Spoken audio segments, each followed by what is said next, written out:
Everything in this universe is energy. That energy doesn't come in good and bad. It comes in high and low. It comes in fast and slow. That the energy that we live with and breathe with and is surrounding us at all times is really much more in our control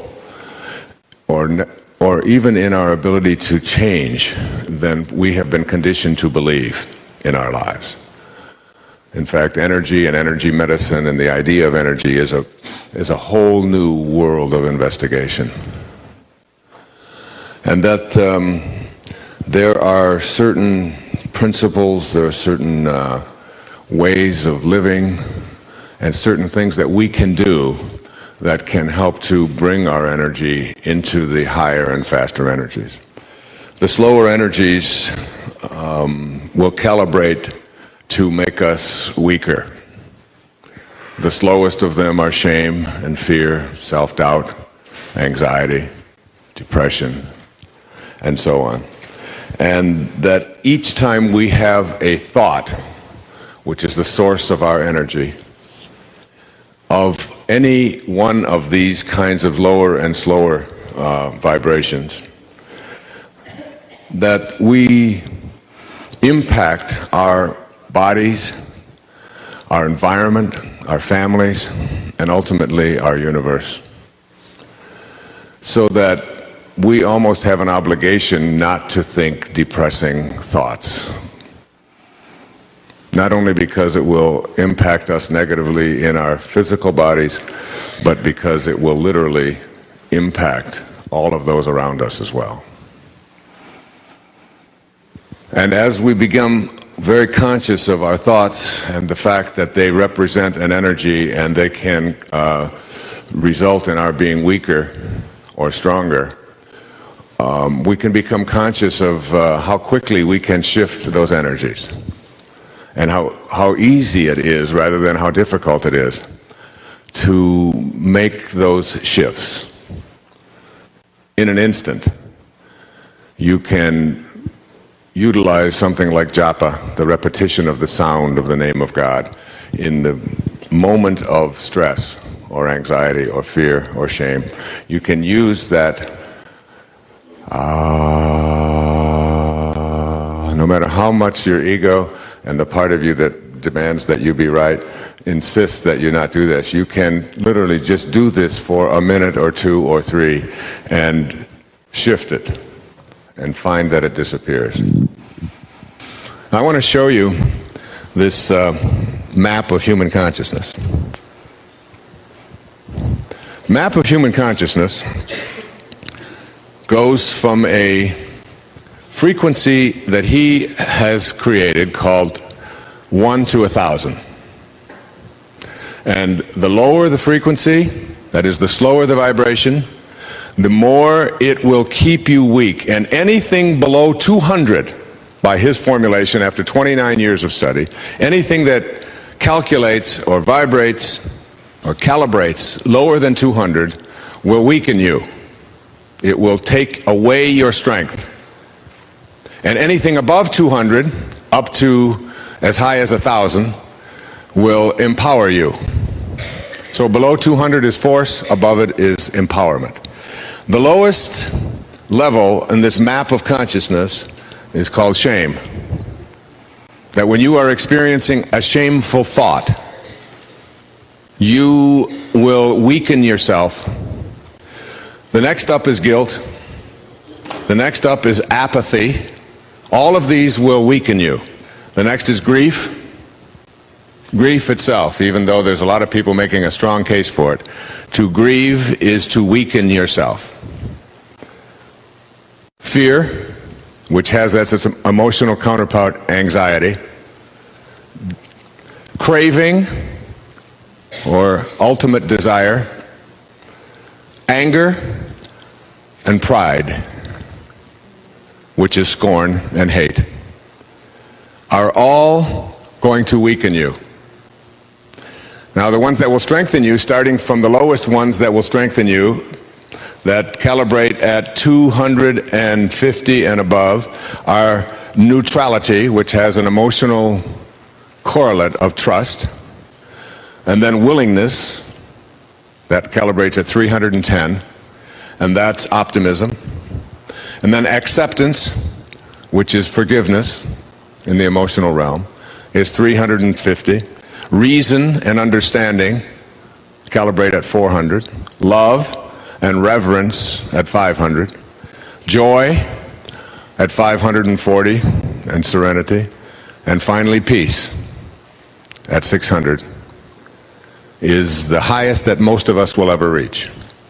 Peace and bliss will always empower you. Now, I'm just talking about thoughts here, just thoughts of peace and bliss. Whereas the highest one, enlightenment, which is the emotion of ineffability, calibrates between 700 and 1,000 when you're out there athletically competing. That if your energy or your attention is on force, that is on being able to defeat your opponent, you will always calibrate weaker. It will make you weaker. When your emphasis is on defeating someone else or trying to overcome them, and they can measure what thoughts you have, and when they're on that, you will become weaker and you will perform at a lower level.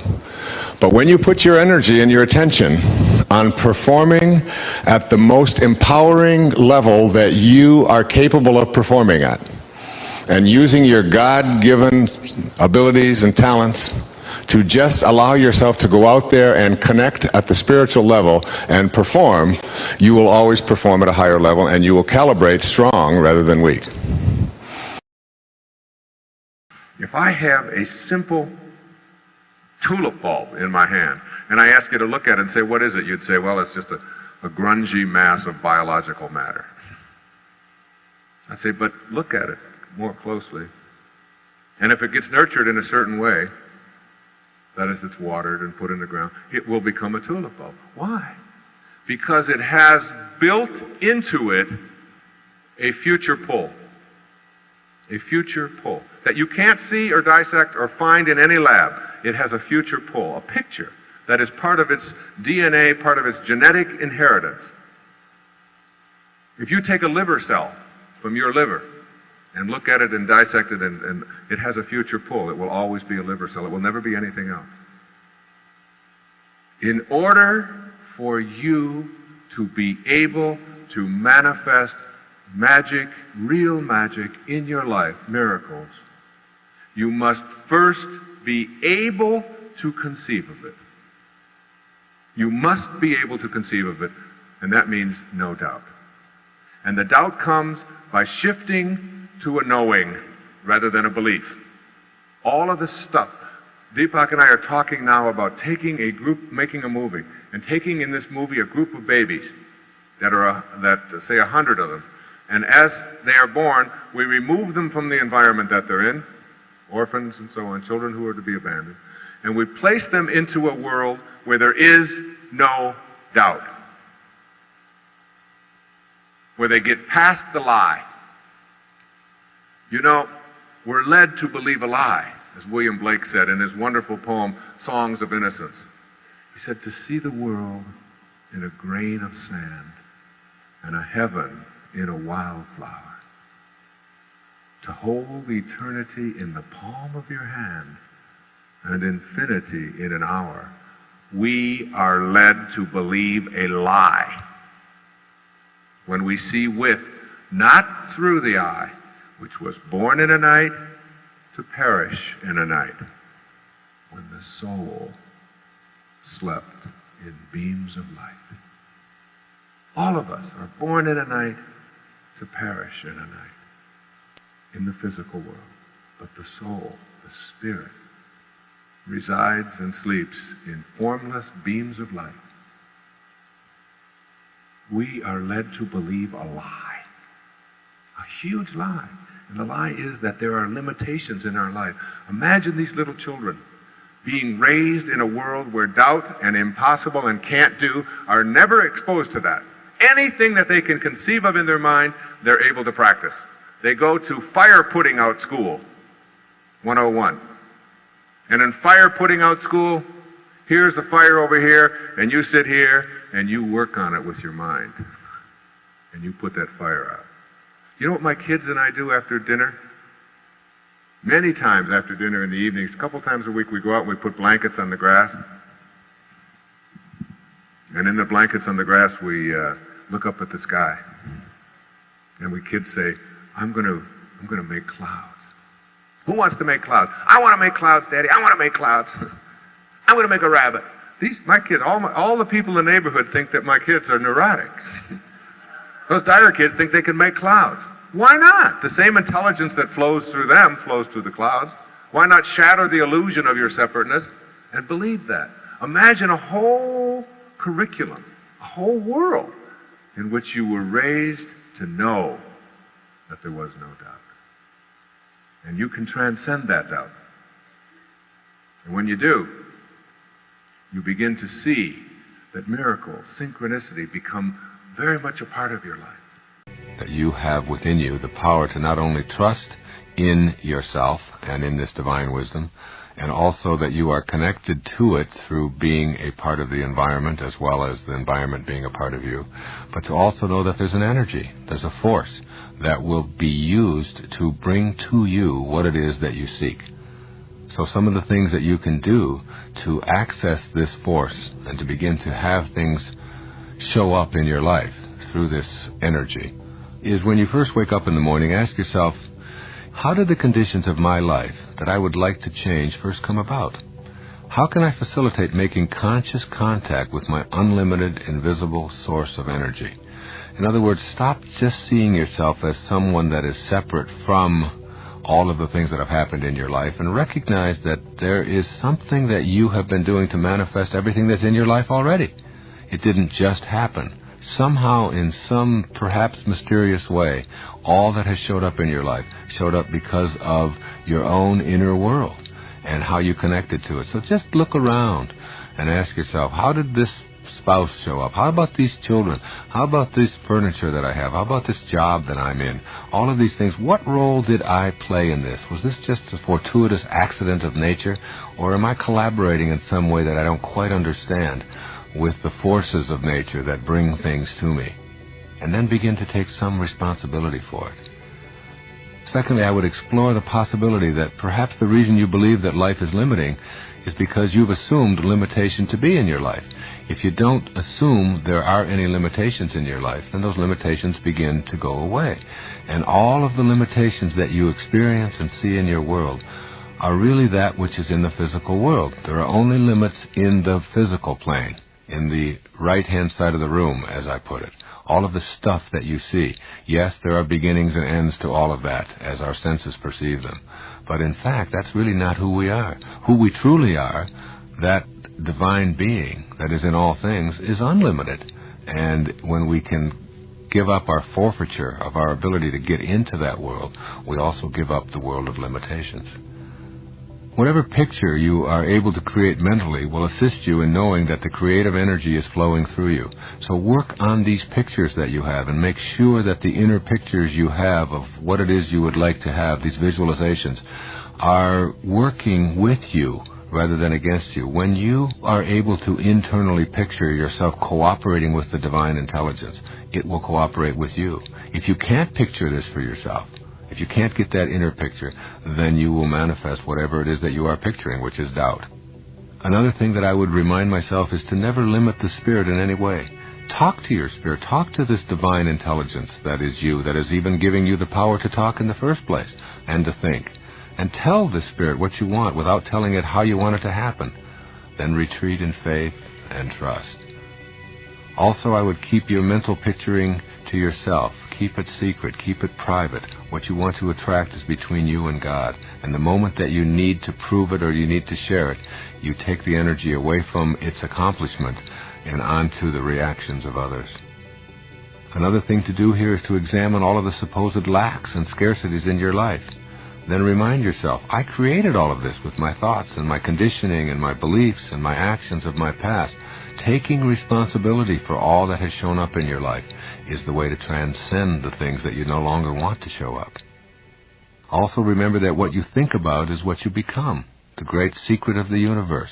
The strangest secret, as my friend Earl Nightingale used to say, what you think about is what you become, what you think about all day long. Be conscious of every thought or every picture that ends up in your head, because that's what you will manifest in your life. And if you're doubting that, then you will manifest the doubt. And finally, I would recommend that you begin to act as if what you really want to attract to your life is already here, because it couldn't be anyplace else. Everything that's in the universe is already here. You don't create anything, you just redistribute, and you just attract that which is already here to your life. And so, if you are acting as if what you want is already here, if you're thinking you'd like to have health, then you start thinking that I'm healthy. If you think that you'd like to have a divine soulmate show up in your life, you act as if that person is there. And you begin to have conversations with that person and expect that person to show up. If you have inner views about attracting prosperity for yourself, then you begin to act prosperous. You go to places where people who live prosperously are hanging out. You walk around car dealerships that reflect this kind of consciousness. You always act as if what you want is already here. It just hasn't aligned yet with your intention. And that's what manifesting is, the alignment of your intention with divine purpose. And this principle of contemplation is so intriguing to me. How many times I have said to my children, contemplate yourselves surrounded by the conditions which you intend to produce. You get what you think about, whether you want it or not. This thing that we call our thoughts is really the highest place within us, and we can use them to be thoughts that are aligned and think like God thinks, or we can use them as excuses and misalign ourselves and remind ourselves that God doesn't need any excuses. And so as you think of yourself as a God-realized being, you won't be doing that either. Contemplation is the continuous use of your thought process.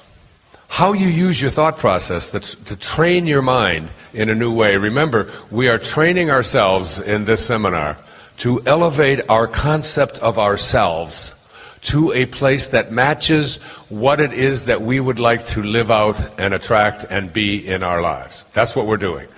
We're shifting our conception of ourselves and beginning to see ourselves as pieces of God from which we can never be disconnected. Secondly, your thoughts are actually like things that act to begin the process of materialization.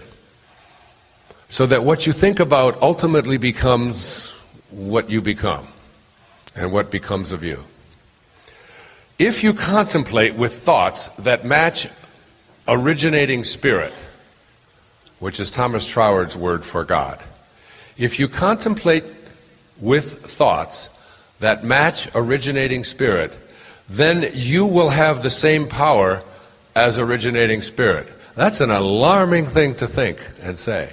As you begin to contemplate in the same way that the creative force of the universe contemplates, then what you do is you shift out of your excuse pattern of things can't happen and won't happen into I am thinking in such a way that originating spirit thinks, and therefore if I continue to stay there, I will have the same power as originating spirit. Because you are originating spirit. You can't be separated from it. When contemplation is a vibrational match to originating spirit, you gain the cooperation of divine mind, attracting and fulfilling your desires.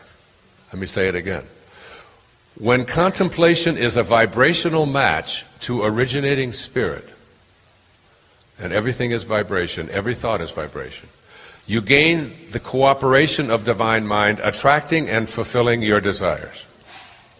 Contemplation, next, is therefore a kind of action in and of itself, which sets into motion all of the creative forces of the universe.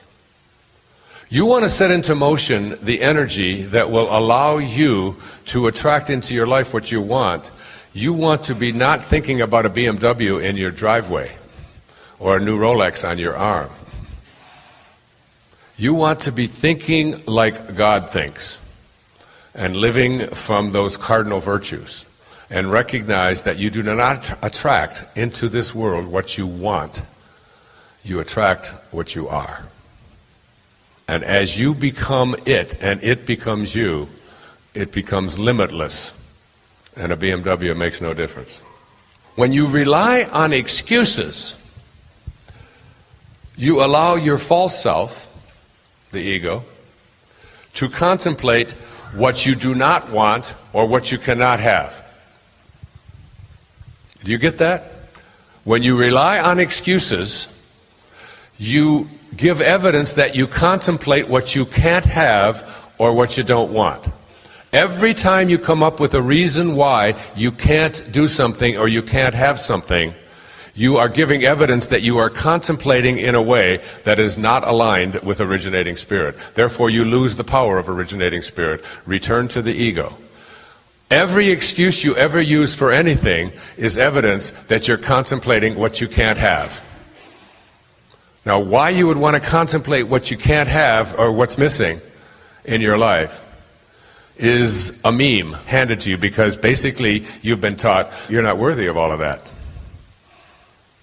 God is worthy of that. You're not God. There's nothing more blasphemous than saying you are God, except we've been saying it here a lot. The presence of excuses in your life is evidence that you contemplate what you can't have or can't do, rather than the infinite possibilities that are inherent in your divine self.